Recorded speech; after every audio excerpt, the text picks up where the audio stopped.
Hey everyone, welcome to Rohit Chakraborty biology. और आज हम डिस्कस करने वाले हैं कॉलमनार एपिथेलियम के बारे में।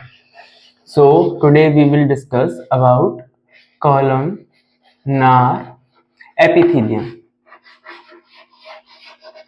पहले हम क्यूबॉइडल एपिथेलियम और सिंपल स्क्वामस एपिथेलियम के बारे में पढ़ चुके हैं। ये हमारा थर्ड लेक्चर है जिसके अंदर हम पढ़ेंगे कॉलमनार एपिथेलियम के बारे में, और कॉलमनार एपिथेलियम कैसे दिखता है, कैसे काम करता है, कितने टाइप का होता है, कैसी मॉडिफिकेशंस रखता है और कहाँ पाया जाता है। इन सारे टॉपिक्स के बारे में हम पढ़ेंगे। ये सारी चीजें कॉलमनार एपिथेलियम को बिल्कुल खोल के रख देंगे आज यहाँ पे कि कैसे क्या दिखता है। सबसे पहले हम इसकी अपीयरेंस पे बात करेंगे कि कॉलमनार एपिथेलियम जो है वो दिखता कैसा है। जब बात आती है कॉलमनार की तो उसका नाम ही शो करता है कॉलम लाइक। तो columnar means column like, tall slender cells होंगे जो कि कॉलम की तरह दिखते हैं। आप देख सकते हैं यहाँ पे ये जो सेल्स है ये कॉलम जैसे हैं, लंबे लंबे। क्यूबॉइडल जो था वो क्यूब जैसा था, कॉलमनार जो है वो कॉलम जैसा है। और इनका जो न्यूक्लियस है उसकी खासियत है कि वो राउंड ना होके ओवल होता है और सेंटर में ना पाया जाके बेसल पार्ट पे पाया जाता है, यानी नीचे होता है। ये जैसे कि हम पहले पढ़ चुके हैं, इसको हम बोलते हैं एपिकल सरफेस। क्या बोलते हैं? Apical surface. पहली क्लास में आपने पढ़ा होगा इसके बारे में, जब हमने एपिथेलियल के बारे में बात की थी तो हमने कहा था कि जो ऊपर वाला पार्ट होता है एपिथेलियल सेल्स में उसको एपिकल सरफेस कहते हैं, और जो नीचे वाला पार्ट होता है बेसमेंट मेम्ब्रेन वाली साइड का, इसको हम बोलते हैं बेसल सरफेस। इसको बोलते हैं बेसल सरफेस। बेसल सरफेस, और ये जो बेसल सरफेस है वो बेसमेंट मेम्ब्रेन के ऊपर होता है। ये दूसरे कलर से दिखाता हूँ आपको, ये है बेसमेंट मेम्ब्रेन। ये जो मैंने पिंक कलर से दिखाया हुआ है आपको, ये बेसमेंट मेम्ब्रेन होता है जिसके ऊपर ये टिश्यू लाई करता है। और इस बेसमेंट मेम्ब्रेन के नीचे कनेक्टिव टिश्यू की लेयर होती है, जो कि मैं आपको कनेक्टिव टिश्यू जब पढ़ाऊंगा तब उसके बारे में बताऊंगा। तो ये मैं थोड़ा न्यूक्लियस को शेड कर देता हूँ। ये कैसा न्यूक्लियस है? ये ओवल न्यूक्लियस है और सेंटर में है, नहीं होके बेस पर है। सो अब हम इसके बारे में लिखते हैं। सो these cells appears, ये सेल्स जो हैं ये कैसी दिखती हैं? appears like tall slender tubes, tall slender tubes। that's why, इधर ना लिख के यहाँ लिखते हैं, ऐसे लिखते हैं। that's why they called, क्या कहा जाता है इनको? इनको कहा जाता है columnar epithelium. Columnar epithelium diagram से भी आप समझ सकते हैं इसको इजीली। एपिथेलियल टिश्यू भी बोल देते हैं, epithelial tissue, columnar epithelial tissue. ठीक है, अब बात आती है इसकी न्यूक्लियस की। तो when it's come to its nucleus, एक दूसरे कलर का चॉक लेता हूँ, ग्रीन कलर यूज कर लेते हैं। तो when it's nucleus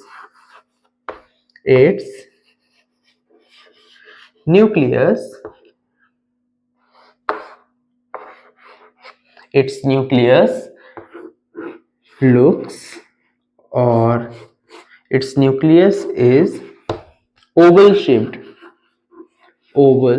shaped and found, कहाँ पाया जाता है?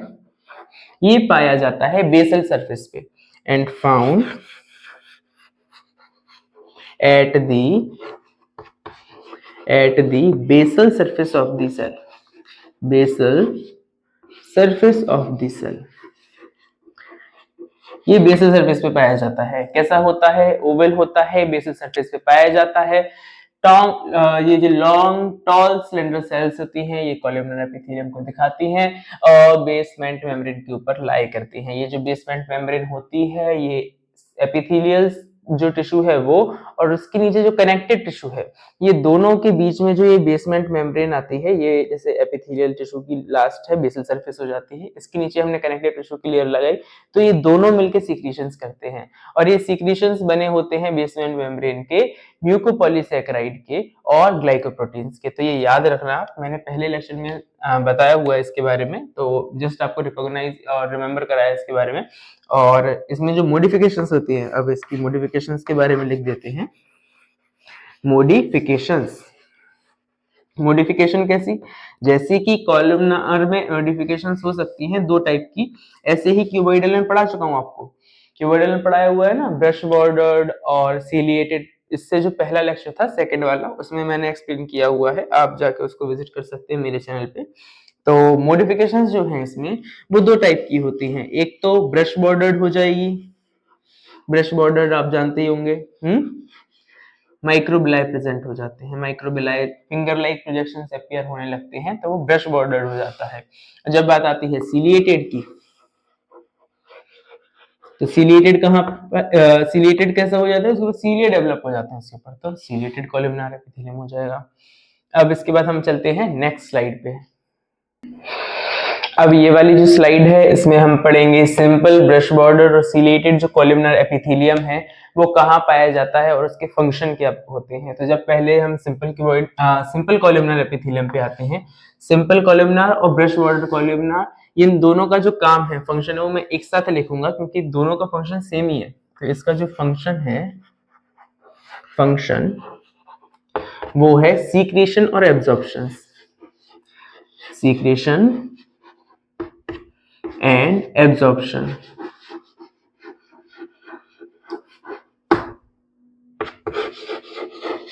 तो इन दोनों का काम सेम है, इसलिए मैंने एक साथ में लिख दिया। सीक्रेशन एब्जॉर्प्शन में सिंपल और ब्रश बॉर्डर दोनों प्रकार के जो कॉलमनार एपिथेलियम है वो काम करते हैं, बट जब सीलिएटेड की बात आती है तो ये हेल्प करते हैं, हेल्प्स इन यूनिडायरेक्शनल फ्लो और मोशन, इन यूनिडायरेक्शनल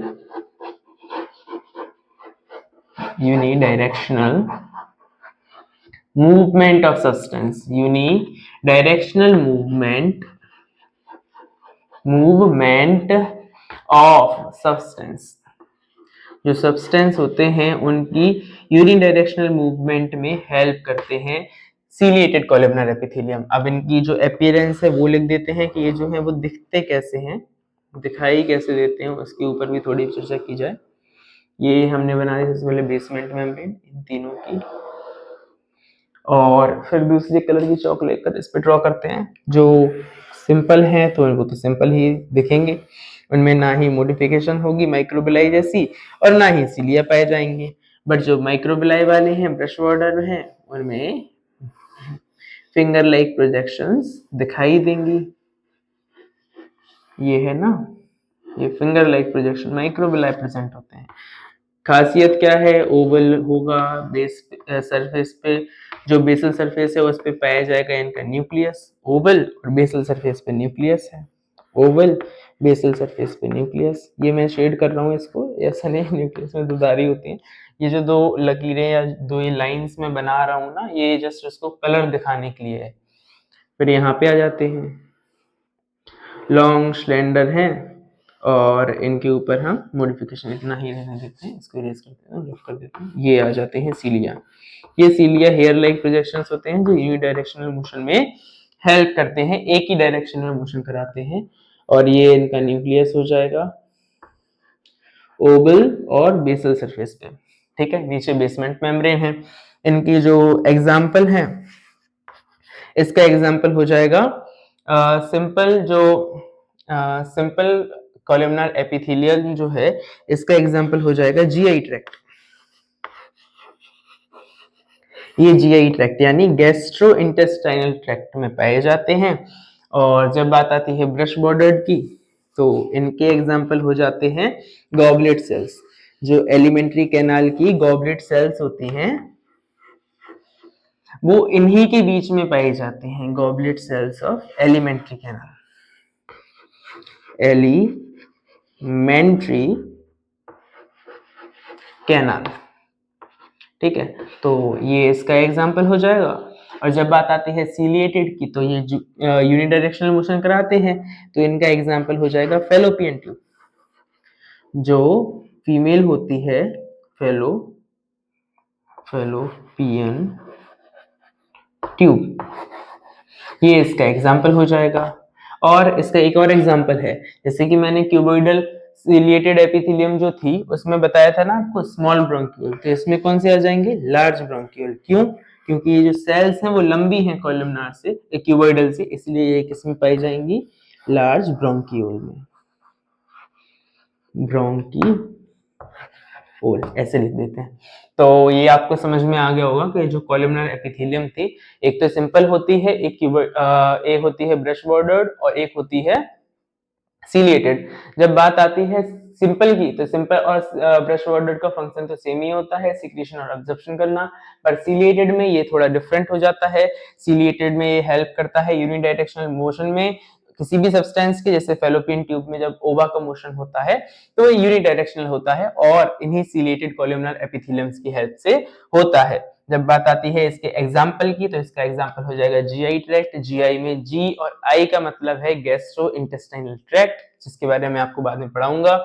फिर बात आती है गॉबलेट सेल्स की, एलिमेंट्री कैनाल में। जब गॉबलेट सेल्स तो ऐसा है, जब मैं इसका नेक्स्ट स्टेप आपको पढ़ाऊंगा कॉलमनर एपिथेलियम के बाद हम पढ़ेंगे ग्लैंडुलर एपिथेलियम के बारे में। तो जब हम ग्लैंडुलर एपिथेलियम के बारे में पढ़ते हैं तो हम यूनी और मल्टीसेलुलर ग्लैंडुलर एपिथेलियम के बारे में पढ़ेंगे। इसमें जो यूनिसेलुलर ग्लैंडुलर एपिथेलियम होगी वो गॉबलेट सेल्स बनाती है।